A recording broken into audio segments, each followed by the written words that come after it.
South ఇండియాలోని అతి తక్కువ ధరలకి రత్నాలనందించే ఏకైక సంస్థ 6JVR.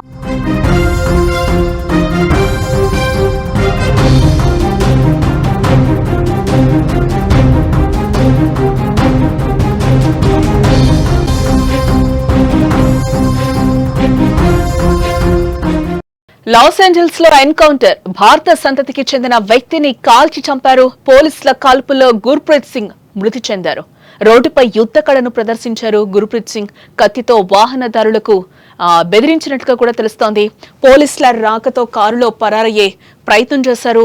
వెంబడించడంతో పోలీసులు కూడా బెదిరించినట్లుగా తెలుస్తోంది. రోడ్డుపై అమెరికా పోలీసులు కాల్చివేసినట్లుగా కూడా తెలుస్తోంది. అమెరికాలోని లాస్ ఏంజల్స్ లో ఎన్కౌంటర్ జరిగింది. పోలీసుల కాల్పులు ఓ వ్యక్తి దుర్మరణం చెందాడు. 35 ఏళ్ల గుర్ప్రీత్ సింగ్ రోడ్డుపై సాంప్రదాయ యుద్ధ కళ గట్కాను ప్రదర్శించాడు. ఆ సమయంలో అటువైపు వచ్చిన వాహనదారులను చేతిలో ఉండే ఆయుధంతో బెదిరించే ప్రయత్నం చేశాడు. దీంతో సమాచారం అందుకున్న పోలీసులు అక్కడికి రాగా కారులో పారిపోయే ప్రయత్నం అయితే చేశాడు. దీంతో అతన్ని వెంబడించి పోలీసులు రౌండప్ చేశారు. ఈ సమయంలో కారు దిగి పోలీసుల వైపుకు దూసుకురాగా వెంటనే షూట్ చేయడం జరిగింది. దీంతో అక్కడికక్కడే అతడు కుప్పకూలి ప్రాణాలు వదిలాడు. గత నెలలో ఈ ఘటన జరగా తాజాగా ఎన్కౌంటర్ దృశ్యాలు వెలుగులోకి వచ్చాయి. అవి షాకింగ్ కు గురి చేస్తున్నాయి. పోలీసులు ఎన్కౌంటర్ లో హతమైన గుర్ప్రీత్ సింగ్ భారత సంతతికి చెందిన వ్యక్తిగా కూడా తెలుస్తోంది. ప్రస్తుతం ఈ వీడియో నెట్టింట హల్చల్ చేయగా దీనిపై భిన్నాభిప్రాయాలైతే వ్యక్తమవుతున్నాయి. పోలీసులు బాగా పనిచేశారని పలువురు కామెంట్ చేయగా అమెరికాలో చంపడమే మార్గమా అని కొందరు ప్రశ్నిస్తున్న సిచ్యువేషన్స్ కూడా ఇప్పుడు ఈ వీడియో చూస్తుంటే నిజమనిపిస్తోంది. ఇండియాలో చేసినట్లుగా అమెరికాలో ఏం చేసినా నడుస్తుంది అనుకుంటే కుదరదు. అక్కడ రూల్స్ అంటే రూల్సే, కట్టుబడి ఉండాల్సిందే. లేదంటే స్ట్రిక్ట్ యాక్షన్స్ కూడా అమెరికాలో తరచూ మనం చూస్తూ ఉంటాం ఏ విధంగా ఉంటాయో. ఇటీవల అమెరికాలో ఒక సిక్కు వ్యక్తిని షూట్ చేసిన ఘటన ఇప్పుడు సంచలనంగా మారిందని కూడా చెప్పుకోవచ్చు.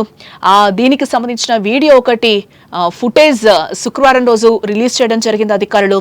అమెరికా లాస్ ఏంజల్స్ లో గట్కా ప్రయోగిస్తున్న సిక్కు వ్యక్తిని పోలీసులు షూట్ చేయడం జరిగింది. జూలైలో జరిగిన ఈ ఘటనకు సంబంధించిన ఫుటేజ్ నైతే పోలీసులు ఇప్పుడు రిలీజ్ చేశారు. ఈ ఘటన అప్పట్లో సంచలనంగా మారింది. షూట్అవుట్ కు సంబంధించిన వీడియోలను లాస్ ఏంజల్స్ పోలీస్ డిపార్ట్మెంట్ ఈ రోజు విడుదల చేయడం కూడా జరిగింది. గుర్ప్రీత్ సింగ్ అనే 35 ఏళ్ల వ్యక్తి నడి రోడ్డుపై గట్కా ప్రదర్శిస్తూ భయభ్రాంతులకు ఒక్కసారిగా అందరినీ కూడా గురి చేశాడు. లాస్ ఏంజల్స్ లో రెండు వైపులా పదునున్న కత్తి లేదా కొడవల్ లాంటి ఆయుధంతో గట్కా ప్రదర్శించాడు అతను. అదే విజువల్ కూడా మనం చూస్తున్నాం. పంజాబ్ కు చెందిన మార్షల్ ఆర్ట్స్ లో ఒకటైన ఈ విద్యను ప్రదర్శిస్తూ కూడా ట్రాఫిక్ తీవ్ర అంతరాయం కలిగించినట్లుగా కూడా అక్కడ మనకి తెలుస్తోంది. అదేవిధంగా జనాలను బెదిరించాడు. అడ్డుకోపోయిన పోలీసులపై కూడా దాడికి ప్రయత్నించాడు సింగ్. జూలై 13న జరిగింది ఈ ఘటన. ఒక షార్ట్, బనియన్, బ్లూ రిబ్బన్ మాత్రమే ధరించి రోడ్డుపై నానా హంగామా చేశాడు. కళను ప్రదర్శిస్తూనే మతిస్థిమితం కోల్పోయిన వ్యక్తుల అందరినీ ఒక్కసారిగా కూడా అక్కడ బెదిరించడం చేశాడు. సింగ్ ను ఆపాలని పోలీసులు ఎంత ప్రయత్నించినా కూడా అతను వినలేదు. ఆయుధం పడేయాలని చెప్పినా కూడా వినకుండా దగ్గరికి వెళ్లిన పోలీసులపై కూడా ఒక్కసారిగా సింగ్ దాడికి ప్రయత్నించడం చేశాడు. అంతేకాకుండా ఏకంగా తన నాలుక తానే కోసుకొని కూడా అక్కడ జనాల్ని భయపెట్టినట్లు కూడా తెలుస్తోంది. పోలీసులు దగ్గరికి వెళ్లేసరికి కారులో ఎక్కి పారిపోయే ప్రయత్నం చేశాడు సింగ్. రోడ్డుపై ఇష్టం వచ్చినట్టు నడిపి చాలా వాహనాలను ఢీకొట్టాడు. ఆ సమయంలో కారు అద్దంలో నుంచి కత్తిని చూపిస్తూ బెదిరిస్తూ కూడా డ్రైవ్ చేస్తూ కొంతసేపు అక్కడ అలజడి సృష్టించాడని కూడా అధికారులు చెప్తున్నారు.